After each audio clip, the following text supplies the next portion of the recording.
My sister slapped me across the face at her wedding in front of 200 guests because I refused to give her my yacht.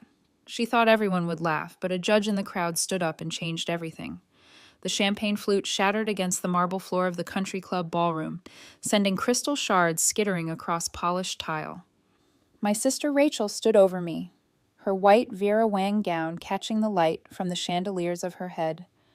Her hand still raised from where she'd just struck me across the face with enough force to make my ears ring. 200 guests sat frozen in their seats, forks suspended halfway to mouths, conversations dying mid-sentence. The string quartet in the corner had stopped playing. Even the waitstaff stood motionless with their trays of passed hors d'oeuvres. My cheek burned where her palm had connected. I could taste blood from where my teeth had cut the inside of my mouth. "Say it again," Rachel hissed, her face twisted into something ugly beneath her professionally applied makeup. "Tell everyone how selfish you're being on my special day." The microphone she grabbed from the DJ's booth crackled with feedback. She planned this, actually planned to humiliate me in front of everyone we knew. I said, "No, Rachel." My voice came out steadier than I felt. "The yacht isn't yours to have." She laughed, but there was no humor in it. The sound echoed off the vaulted ceilings, bouncing back at us from every corner of the lavish reception hall her new husband Marcus had probably paid a small fortune to rent. "You're seriously going to make a scene at my wedding because you can't share." She turned to the crowd, playing to them like an actress on stage. "My sister, everyone. The marine biologist who thinks she's too good to help out her own family." Here's the thing about Rachel. She'd spend our entire childhood taking whatever she wanted from me. My toys became hers. My clothes ended up in her closet. My college fund mysteriously shrank when she needed money for her sorority dues. Our parents always made excuses. Rachel just knows how to ask for what she needs. Mom would say, "You're so independent, Rashida. You don't mind sharing with your sister?" Except I did mind. I'd minded for 28 years. The yacht in question wasn't some toy or hand-me-down. The Meridian was a 42-foot research vessel I'd purchased 3 years ago, with money from a grant I'd won for my work studying coral reef restoration. She wasn't a pleasure craft. She was my laboratory, my office, my home base for the marine conservation work that had become my life's purpose. Rachel knew this. She'd been on the boat exactly once, complained about the smell of seawater and fish, and left after 20 minutes. But Marcus, her brand new husband, as of 3 hours ago, came from old money. The kind of family that summered in the Hamptons and wintered in Aspen. The kind that threw around words like yacht club and riata at cocktail parties. Apparently, Marcus had been bragging to his sailing buddies about how his new wife's sister owned a vessel, and Rachel had taken that information and run with it. She'd called me 2 weeks before the wedding, her voice dripping with artificial sweetness. "Rashida, hun, I have the most amazing idea. You know how you're never using that boat of yours? I use her constantly. I'm literally on a research expedition next month. Well, Marcus and I were thinking for our wedding present, you could just sign over the title. We put it to such good use. Marcus knows all about sailing, and we could take it to the Mediterranean next summer. Doesn't that sound amazing?" I thought she was joking. Actually laughed into the phone because surely my sister wasn't asking me to give her a $250,000 research vessel as a wedding gift. The silence on the other end told me she was deadly serious. "Rachel, no. The answer is no. The Meridian isn't a party boat. She's registered as a research vessel with NOAA. I have permits, ongoing projects, contracted work with 3 different marine conservation organizations. So you're saying no because you're selfish?" "I'm saying no because you're asking for something that isn't mine to give away. This boat is essential to my career." She'd hung up on me. Didn't speak to me for the 2 weeks leading up to the wedding, which should have been my first warning that something was brewing.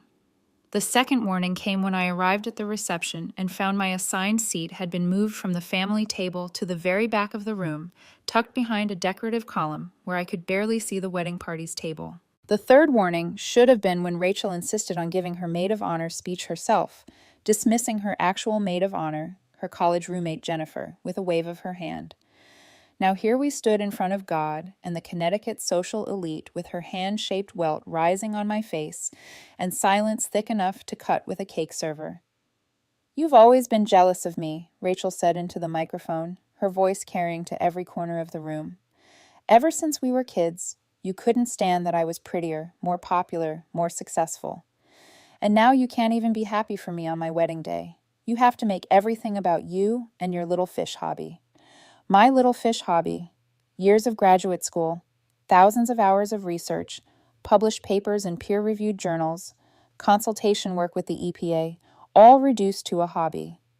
Something inside me snapped. I stood up from where I've been knocked back against my chair. My champagne-soaked dress clung to my legs. Blood trickled down my chin from my split lip. You're right, Rachel. I can't be happy for you today, but not for the reasons you think. I walked toward her slowly, deliberately. She backed up a step, the microphone wavering in her grip. I can't be happy because you're marrying a man you've known for 8 months so you can get your hands on his family's money. I can't be happy because you're asking me to surrender my life's work so you can impress his sailing club friends. And I really can't be happy because you just committed assault in front of 200 witnesses because I refuse to let you steal from me one more time. The crowd had started to murmur. Heads turned to neighbors, whispering behind hands. Rachel's face flushed red beneath her makeup. How dare you? No. My voice was sharp enough to cut through her protest. How dare you? How dare you put your hands on me? How dare you demand I sacrifice everything I've worked for so you can play pretend on a boat you don't know how to operate? It's just a boat, Rachel shrieked, abandoning any pretense of composure. You act like it's so important, but it's just a stupid boat. I'm your sister. Family is supposed to be more important than things. You're absolutely right. Family should be more important. So where's my apology for the college fund? Mom and Dad empty to pay your credit card debt. Where's my repayment for the borrowed $2,000 you needed for that emergency root canal that turned out to be a weekend in Miami with your ex-boyfriend Trevor? Where's the acknowledgement that you spent 28 years treating me like an ATM with a convenient family obligation? The silence had changed quality. People were no longer just shocked. They were listening. Really listening. Rachel's new husband, Marcus, had half risen from his seat at the head table. His parents seated beside him wore matching expressions of dawning horror. This was not the picture-perfect society wedding they'd envisioned for their son. You're insane, Rachel spat. Everyone, I'm so sorry you have to see this. My sister is having some kind of breakdown. The stress of her job, the isolation. I have security footage. The words came from somewhere in the middle of the crowd. A woman in her 50s stood up, her navy blue dress conservative and elegant, her posture radiating authority. Judge Linda Morrison. I recognized her from the local news. She presided over the county courthouse and had a reputation for being utterly incorruptible. I beg your pardon. Rachel's voice had gone thin. Judge Morrison walked forward, her heels clicking against the marble floor. She pulled out her phone, tapped the screen a few times, then held it up. The country club has security cameras in all event spaces. I'm on the board here, and I just watched you assault your sister on the club's live security feed. She turned to address the room, her voice carrying natural authority even without a microphone. What we all just witnessed was battery. In the state of Connecticut, that's a Class A misdemeanor punishable by up to 1 year in jail and a fine of up to $2,000. Rachel's face had gone from red to white. She's exaggerating. It was barely a tap. Tell them, Rashida. Tell them I didn't hurt you. I dabbed at my still bleeding lip with my napkin, held up the blood-stained fabric for everyone to see. Judge Morrison continued, her tone measured and professional. Furthermore, the defendant, that would be you, Mrs. Caldwell, used a sound system to amplify defamatory statements about the victim.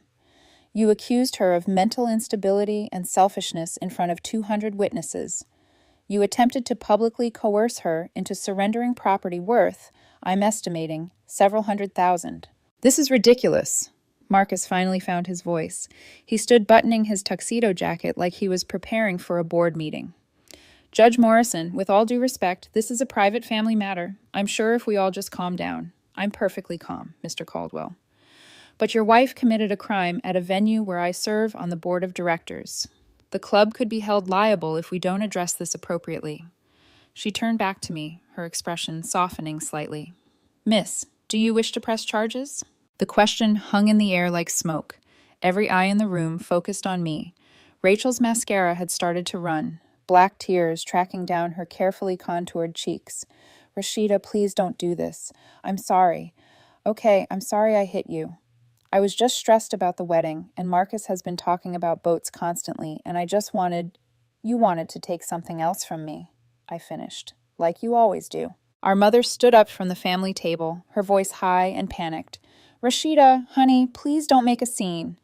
Rachel apologized. We can talk about this at home as a family. You don't need to involve the police in a silly sister squabble. Mom, she assaulted me. It was a slap. Sisters fight sometimes. Remember when you pushed her off the swing set when you were 12? She'd stolen my bike and crashed it into a tree. And I was 9, not 12. Also, I didn't hit her in front of hundreds of people at a formal event. Dad remained seated, staring down at his prime rib like it contained the answers to the universe. He'd perfected the art of staying neutral in family conflicts, which really just meant he always sided with whoever made the most noise. That had always been Rachel. Judge Morrison cleared her throat. I need an answer, Miss Hartwell. Rashida Hartwell. I looked at Rachel, really looked at her, saw the desperation in her eyes, the calculation already working behind her tears as she figured out her next move. She'd do it again.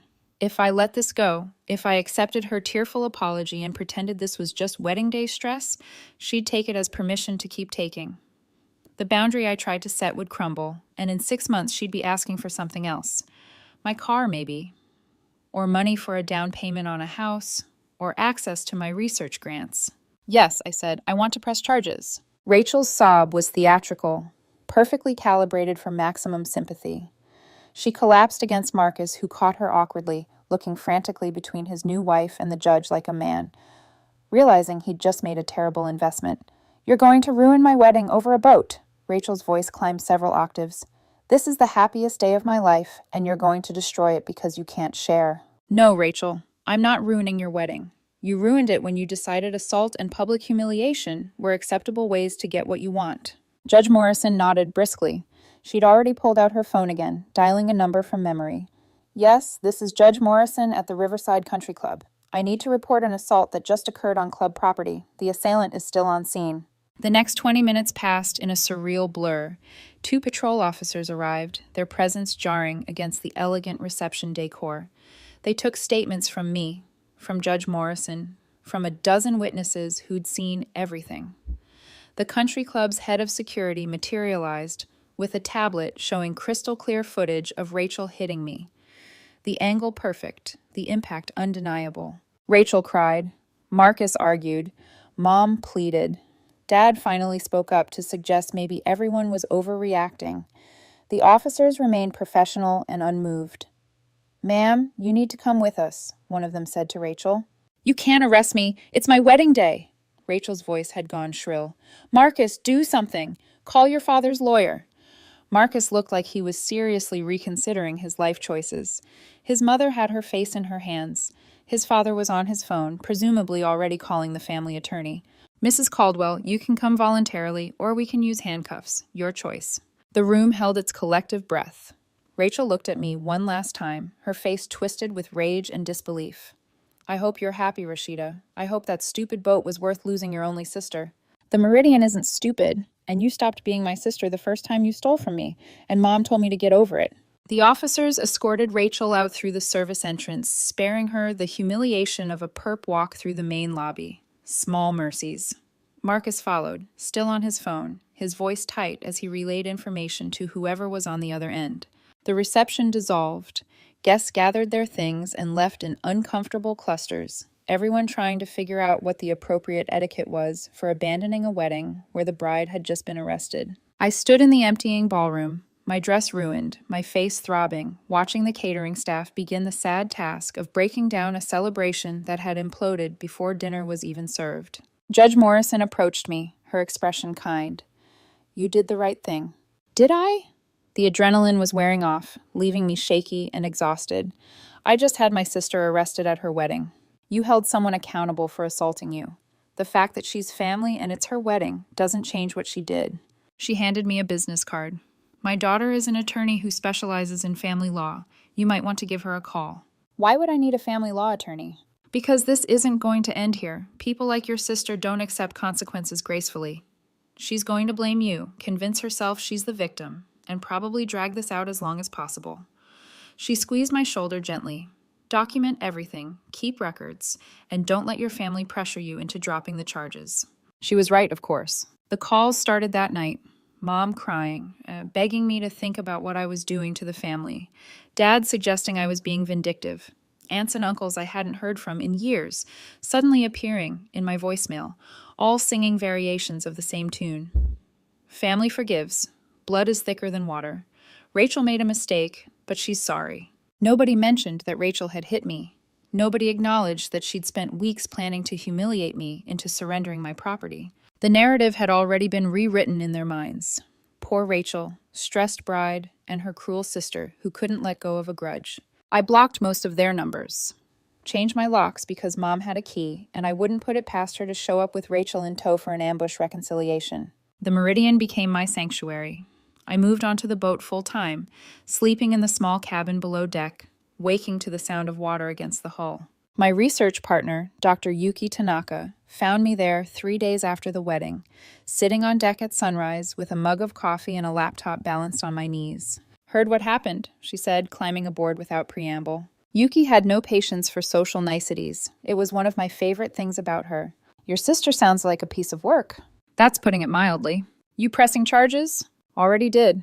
"Good." She settled onto the bench beside me, stretching out her legs.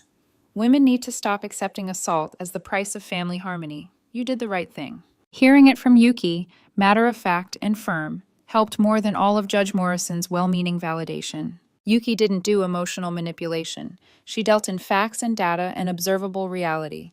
The court date was set for 3 months later. Rachel hired an expensive defense attorney, funded by Marcus's family money. They tried to get the charges dismissed, claimed it was a minor family dispute, that I'd provoked her, that the whole thing had been blown out of proportion. The video footage and my medical records, a split lip requiring 3 stitches, bruising on my cheek, mild concussion symptoms, told a different story. I hired Judge Morrison's daughter, Samantha, as my attorney. She was sharp and thorough, building a case that went beyond the assault to establish a pattern of Rachel's behavior. We gathered evidence. Emails where Rachel demanded I lend her money, texts where she berated me for not helping her enough, witnesses who could testify about her history of taking my things. The defamation claim was trickier, but Samantha pointed out that Rachel had publicly questioned my mental stability and professional competence in front of witnesses that included colleagues from the marine biology community. 2 of my grant reviewers had been at that wedding. The damage to my professional reputation was quantifiable and real. Marcus filed for an annulment 2 months before the trial. Apparently, his parents had done some digging and discovered that Rachel had lied about several things during their whirlwind courtship, including being debt-free and having a trust fund from our grandparents. The trust fund existed, but Rachel had burned through her share 5 years ago. Mom called crying to tell me that Rachel had been forced to move back home. "She's devastated, Rashida. Her marriage is over. She's facing criminal charges, and her own sister won't even talk to her. How can you be so cold?" "Has she apologized? Actually apologized? Not just said she's sorry I was offended?" Silence. That's what I thought. The trial lasted 2 days. Rachel's attorney painted her as a stressed bride who'd had a momentary lapse in judgment. My attorney painted her as a chronic manipulator who'd assaulted me when I refused to be manipulated anymore. The 3 months leading up to the trial were some of the strangest of my life. I'd expected my family to back off after the initial flurry of angry calls, but they doubled down instead. My Aunt Patricia showed up at the marina one Tuesday afternoon, wobbling down the dock in heels, completely unsuitable for the wooden planks, calling my name like we were long-lost friends. "Rashida, sweetheart, I've been so worried about you." I was in the middle of cataloging water samples, my hands in latex gloves, when she climbed aboard the Meridian without invitation. Classic family move, assuming access to my space, my time, my energy. "Aunt Patricia, what are you doing here?" She settled onto the bench, eyeing the equipment around her with obvious distaste. "I wanted to check on you. This whole situation with Rachel has been so hard on everyone. Your mother is beside herself." "Rachel assaulted me." "Oh, honey, you know how Rachel gets when she's stressed. She's always been dramatic. Remember when she threw that tantrum at your Sweet 16 because you wouldn't let her wear your new dress?" She was 21 years old at my Sweet 16, Patricia, and she didn't throw a tantrum. She cut up the dress with scissors and left it on my bed. My aunt waved a hand dismissively.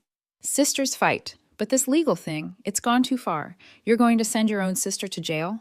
She's not going to jail. She's facing misdemeanor charges, but she'll have a record. Do you know what that could do to her job prospects, her future? I carefully set down my clipboard. Did she think about my future when she publicly called me mentally unstable in front of my professional colleagues? Two of the people reviewing my current grant application were at that wedding. I almost lost $150,000 in funding because my sister threw a tantrum. Patricia's face pinched. You got the grant, though, didn't you? So, no harm done. No harm? I have stitches in my lip. I had to take 3 days off work because of concussion symptoms. I spent $2,000 on a security system for my apartment because I don't trust Rachel not to retaliate. But sure, no harm done. You're being vindictive. I'm being realistic. Rachel has spent our entire lives taking from me, and every single time, the family has told me to be the bigger person and let it go. Well, I'm done being the bigger person. I'm done shrinking myself so Rachel doesn't have to face consequences. My aunt left in a huff, but not before leaving a religious pamphlet about forgiveness on my dashboard. I threw it in the recycling. The attacks came from other angles, too. Rachel's friends started a whisper campaign on social media. Nothing directly traceable, but plenty of vague posts about family betrayal and sisters who value things over relationships. A few of my own college acquaintances reached out, having heard the story through the grapevine, asking if it was really necessary to destroy Rachel's life over a slap. I wrote the same response to each one. She committed assault on camera after attempting to extort property from me. If she'd done this to a stranger on the street, everyone would agree she should face charges. Why should being related to me give her immunity from consequences? Most didn't respond. A few doubled down, insisting family was different. I unfriended them without regret. The hardest part wasn't the external pressure. It was the guilt they tried to cultivate. Mom called crying every few days, painting vivid pictures of Rachel's suffering. She'd lost weight. She wasn't sleeping. She was seeing a therapist who said the stress was causing depression. She needs her sister right now, Rashida. She needs to know you still love her. She needs to learn that assault is wrong. Those are different things. When did you become so cold? The question stung more than I wanted to admit. I'd spent my whole life trying to be the good daughter, the easy one, the one who didn't make waves. And here was my mother asking when I'd become cold, as if having boundaries was a character flaw. Samantha, my attorney, warned me this would happen. Families of abusers always protect the abuser, she explained during one of our prep sessions. It's easier to pressure the victim to forgive than to hold the perpetrator accountable. Accountability requires them to admit they enabled bad behavior for years. She was right. Nobody in my family wanted to examine their role in creating the monster Rachel had become. It was simpler to paint me as the villain. The marina became my refuge.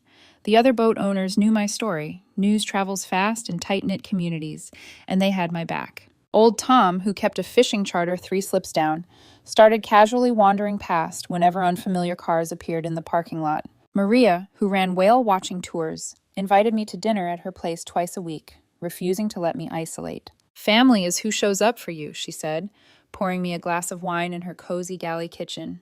Not who shares your DNA. My research team rallied around me, too. Yuki became my unofficial bodyguard, screening my emails and phone calls, running interference with anyone who tried to show up at our field sites looking for me. Our graduate student, a brilliant kid named Devin, printed out pictures of the Meridian and hung them in our lab with a caption, "This is a research vessel, not a party. Know the difference." It became gallows humor that got me through. The jokes about my criminal sister and my assault charges, the way Yuki would introduce me at conferences. This is Dr. Hartwell, the marine biologist whose sister tried to steal her boat and ended up with a court date instead. But at night, alone in the Meridian's cabin, I second-guessed everything. Lay awake listening to water lap against the hull, wondering if I was being cruel, if maybe everyone else was right and I should have just absorbed the hit, laughed it off, let Rachel have her moment. Then I touched my lip, still healing, and remembered the sound of her palm connecting with my face. The shock of pain. The humiliation of 200 people watching me get struck and doing nothing until Judge Morrison intervened. No, I wasn't being cruel. I was being sane. The depositions were grueling. Rachel's attorney tried every angle to discredit me. Suggested I'd provoked her. Questioned why I'd worn an expensive dress if I wasn't trying to upstage the bride. Asked if I had a history of mental health issues that might make me misinterpret normal family dynamics as abuse. Samantha objected to most of it, but some questions got through, and I had to sit there under oath defending my right to not be hit. Rachel cried during her deposition, claimed she'd been drinking and didn't remember the incident clearly, said she'd been under tremendous pressure planning the wedding, that Marcus's family had expectations, that she'd been overwhelmed. Did Rashida pressure you to give her anything she wanted? Samantha asked during cross-examination. Well, no, but did Rashida show up to your wedding and demand you hand over your engagement ring? Of course not. Did Rashida strike you when you refused to give her property that belonged to you? Rachel's attorney objected, but the point was made. Marcus showed up to testify as well, looking uncomfortable in a suit that probably cost more than my first car. He confirmed that Rachel had talked extensively about getting my yacht, that she'd seemed to view it as a foregone conclusion. Did you tell her to demand the boat from her sister? Samantha asked. No, I mentioned that I sailed and that it would be nice to have access to a boat. Rachel took that and ran with it. I had no idea she was planning that stunt at the reception. You filed for annulment 2 months after the wedding. Can you tell us why? Marcus shifted in his seat. Several reasons, but one of them was that Rachel's behavior at the wedding showed me a side of her I hadn't seen before. Someone who would assault their sister in public over property. That wasn't the person I thought I'd married. Rachel's face crumpled when he said that. She tried to play the victim card, but her own husband had seen through it. The character witnesses my side called. Painted a clear picture. Colleagues who testified about my professional reputation. Friends who described Rachel's pattern of manipulation. Even my high school guidance counselor who remembered Rachel stealing my science fair project and entering it under her own name when we were teenagers. What happened when this was discovered? Samantha asked. Rashida's project was disqualified. Rachel claimed Rashida had given her permission to use the work. The school couldn't prove otherwise, so both girls were banned from that year's competition. Rashida lost a scholarship opportunity. Did Rachel face any consequences? Not that I'm aware of. The family asked us to drop the matter. Pattern established. Rachel takes. Rashida loses. Family sweeps it under the rug. Repeat for 28 years. By the time we got to trial, I was exhausted, emotionally wrung out from months of defending myself, of having my motives questioned, of watching my sister play victim while refusing to acknowledge what she'd done. The jury selection took a full day. Samantha rejected anyone who seemed overly sympathetic to family reconciliation narratives. Rachel's attorney rejected anyone with experience in law enforcement or domestic violence advocacy. We ended up with 12 people who looked as tired as I felt. The prosecution, because yes, this had escalated to the district attorney's office getting involved, played the security footage 3 times. Each viewing made me relive it. Rachel's face twisted with rage, her hand raised, the crack of impact, me stumbling backward. The courtroom was silent, except for the audio of Rachel's voice, amplified through the microphone. You're seriously going to make a scene at my wedding because you can't share? Rachel wept quietly at the defense table.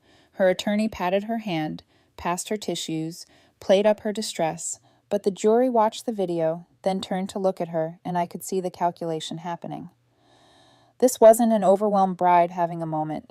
This was someone who'd grabbed a microphone to maximize my humiliation, who struck me hard enough to draw blood, who'd only shown remorse after being threatened with arrest. Judge Morrison testified, professional and unflappable.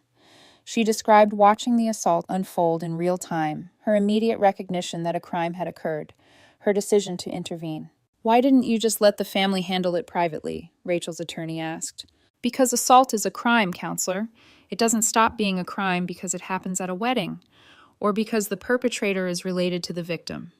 And frankly, watching that young woman get struck in front of 200 people who did nothing, I was ashamed of everyone in that room, including myself, until I stood up. The closing arguments lasted 3 hours. Rachel's attorney made an impassioned plea about family, stress, and momentary lapses in judgment. Painted Rachel as a good person who'd made one mistake and shouldn't have her life ruined over it. Samantha's closing was shorter, sharper. She pointed at the defense table. The defendant wants you to believe this was a moment of weakness, but assaulting your sister and then using a microphone to humiliate her in front of hundreds of people, that's not weakness. That's calculated cruelty, and the defendant has shown no genuine remorse, only regret that she got caught and faced consequences. The jury deliberated for 4 hours. Guilty on the assault charge, guilty on the defamation claim. Rachel was sentenced to 6 months of probation, 200 hours of community service, and ordered to pay $17,000 in damages, medical bills, attorney fees, and compensation for the professional harm caused by her defamatory statements. She sobbed in the courtroom, told the judge she'd lost everything, that I destroyed her life over a misunderstanding. The judge, an older man with steel gray hair and no patience for theatrics, looked at her over his reading glasses and said, "You destroyed your own life when you chose to assault your sister in public because she wouldn't surrender her property to you. This court has no sympathy for bullies, regardless of their relationship to their victims." Outside the courthouse, Mom tried one last time. "Rashida, please. She's your sister. Can't you find it in your heart to forgive her?" Has she asked for forgiveness? Real forgiveness, where she acknowledges what she did and takes responsibility? Mom's face crumbled. She's struggling. She needs support, not judgment. She needs consequences. She's had support her entire life, and it taught her she could do whatever she wanted without repercussions. Maybe now she'll learn differently. I walked away, got in my car, drove back to the marina where the Meridian waited, her white hull gleaming in the afternoon sun. That was 5 months ago. I haven't spoken to Rachel since the trial. Mom sends occasional emails updating me on her community service hours, like I'm supposed to feel guilty that Rachel has to spend Saturdays picking up trash on the highway. Dad hasn't contacted me at all. But my life has gotten remarkably better. Without the constant drain of Rachel's demands and manipulations, I've had time and energy to invest in my work. The coral restoration project I've been developing for 3 years received major funding from a federal grant. We're expanding to 6 new sites along the Atlantic coast. I've hired 2 additional researchers and a graduate student. The Meridian is busier than ever, running research expeditions 4 days a week. We've documented successful coral regeneration at 3 of our trial sites. The data is groundbreaking. We're writing papers that could change how coastal restoration work is approached. I've also started dating someone, another marine biologist I met at a conference. His name is Jackson, and he actually understands why I can't just give away a research vessel. He thinks the yacht story is insane, which is the correct response. Last week, I got a friend request on social media from Rachel. The message attached said, "Can we talk? I've been doing a lot of thinking." I stared at it for a long time, remembered the slap, the humiliation, the years of taking. Remembered the relief of finally drawing a boundary and defending it. I deleted the request. Maybe someday we'll reconcile. Maybe Rachel will do the hard work of actually changing, of taking responsibility for her actions, of becoming someone capable of a healthy relationship. But that's not my responsibility. I'm not required to sacrifice my peace, my work, or my self-respect to maintain a relationship with someone who spent nearly 3 decades treating me like a resource to be exploited. The Meridian rocks gently at her moorings, ready for tomorrow's expedition. Below deck, my research notes are organized and current. The grant money sits in the project account, untouched by anyone but me. My team is excited about the work we're doing. I'm exactly where I'm supposed to be. And Rachel is learning the same lesson I learned years ago. Actions have consequences, and eventually, everyone runs out of people willing to clean up their messes. She thought slapping me would embarrass me into compliance. She thought public humiliation would work where private manipulation had failed. She thought family obligation would trump my right to set boundaries. She was wrong. And thanks to Judge Morrison standing up when it mattered, 200 wedding guests got to witness what accountability looks like. I've been asked if I regret pressing charges, if I think I overreacted. The answer is no. I spent 28 years being told I was overreacting whenever I objected to Rachel's behavior. I'm done minimizing assault, theft, and manipulation because it makes other people uncomfortable to acknowledge what actually happened. Rachel hit me in public, on camera, after weeks of harassing me to surrender property I'd earned through years of work. Everything that happened after was a natural consequence of her choices. I didn't ruin her wedding. I didn't destroy her marriage.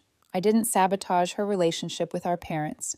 She did all of that herself. I just refused to pretend it didn't matter. That night, as I sat on the deck of the Meridian with the ocean stretching out under the moonlight, I felt something I hadn't felt in years: peace. Not the fleeting kind that comes when things are quiet, but the deep kind that comes when you finally stop letting someone else dictate the terms of your self-worth. The water lapped gently against the hull. Somewhere in the distance, a gull called, the sound soft and lonely in the dark. Jackson called to check in. "How's the research coming?" "Good," I said. "We're heading out early tomorrow. The reef site off Providence looks promising." He hesitated, then asked, "You heard from her again?" "No, and that's okay." He didn't push, didn't tell me I should forgive her or that family is family. He just said, "Good, you deserve peace." For once, I believed it. When I finally went below deck, the cabin smelled faintly of salt and cedar. My laptop sat open to a new report I'd been drafting. The title made me smile: The Long-Term Effects of Restorative Boundaries in Ecosystem Recovery. It was a metaphor, of course, but one that felt fitting. In nature, boundaries protect. When coral reefs are damaged by invasive species or human interference, you fence off the area, let it heal, let it rebuild its structure without constant intrusion. Given time and protection, it thrives again. People aren't so different. The meridian swayed as the tide shifted, the movement steady and rhythmic. I thought about how far I'd come, from the girl who was always expected to give, to share, to yield, to the woman who finally said no and meant it. The next morning, as the sun rose, painting the horizon in pinks and golds, I felt ready for whatever came next.